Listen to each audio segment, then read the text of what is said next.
सो आपने देखा details about all batch, आपने देखा व्हाट इज मिनी बैच, अब आप देख रहे हैं व्हाट इज मैक्सिमम बैच। सो आप कोई भी बैच ले रहे हो आपको पूरी इंफॉर्मेशन होनी चाहिए, ये मेरा मानना है।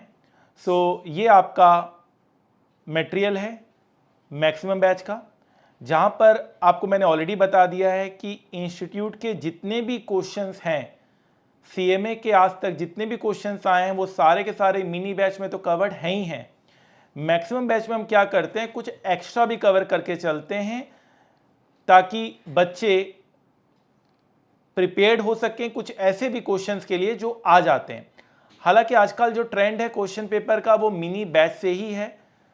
60, 70, 80 मार्क्स बहुत इजीली बच्चा सिक्योर कर लेता है।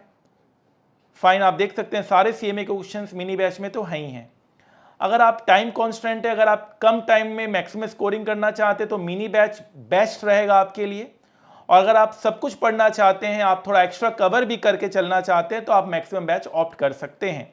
अगर आप टाइम की वजह से नहीं कर पा रहे तो आप हैंड रिटन नोट्स भी लेके आप मैक्सिमम बैच कवर कर सकते हैं। आप मैक्सिमम बैच को मिनी बैच बना सकते हैं। हमारे सारे रिसोर्सेज अवेलेबल हैं ऑनलाइन, लैपटॉप, मोबाइल में आप सारा कंटेंट देख सकते हैं, मेरे हैंड रिटन क्लास नोट्स देख सकते हैं, क्वेश्चन सॉल्यूशन बुक देख सकते हैं। फिर आप डिसाइड कर सकते हैं कि आपको मैक्सिमम बैच जाना है या मिनी बैच जाना है। ठीक है, फाइन। सो कहने वाली बात यह है कि ये सब क्वेश्चंस मैक्सिमम बैच में तो हम हर वैरायटी ऑफ क्वेश्चंस करते हैं, मिनी बैच में हम सिर्फ सीएमए के जो क्वेश्चंस आए हुए हैं वो हम कवर करते हैं।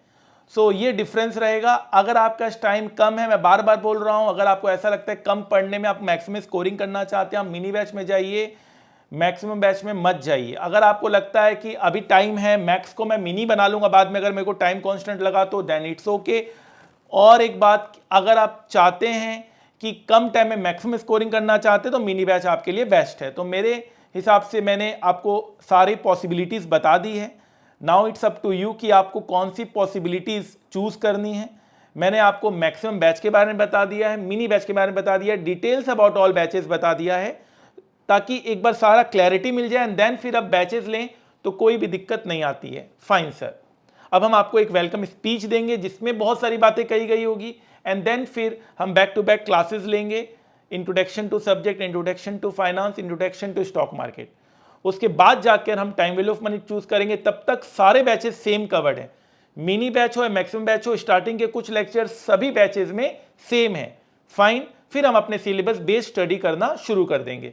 Fine, I hope the clarity मिल रही है, आपको चीजें क्लियर हो रही है, आप मिसगाइड नहीं हो रहे हैं, पहले से आपको पता है कि आप क्या कर रहे हैं। और मैं फिर बता रहा हूं, अगर आप मिनी बैच हो या मैक्सिमम बैच हो, कॉन्सेप्चुअल क्लैरिटी दोनों में ही बराबर है। और अगर आप सही कॉन्सेप्चुअल क्लैरिटी लेकर चलेंगे तो दोनों ही बैच में आप 100 आउट ऑफ 100 मार्क्स सिक्योर कर सकते हैं। कम टाइम में मैक्सिमम स्कोरिंग है तो आप मिनी बैच में चले जाइए, कहीं कुछ मत सोचिए, mini batch mini batch mini batch. और अगर आप थोड़ा एक्स्ट्रा कवर करना चाहते हैं, टाइम है, आप मैनेज कर लेंगे तो आप मैक्सिमम बैच में जाइए। आप उसके लिए आप हैंड रिटन क्लास नोट्स भी मंगवा सकते हैं जिससे आपका कम से कम टाइम में कवर हो जाए। Fine sir.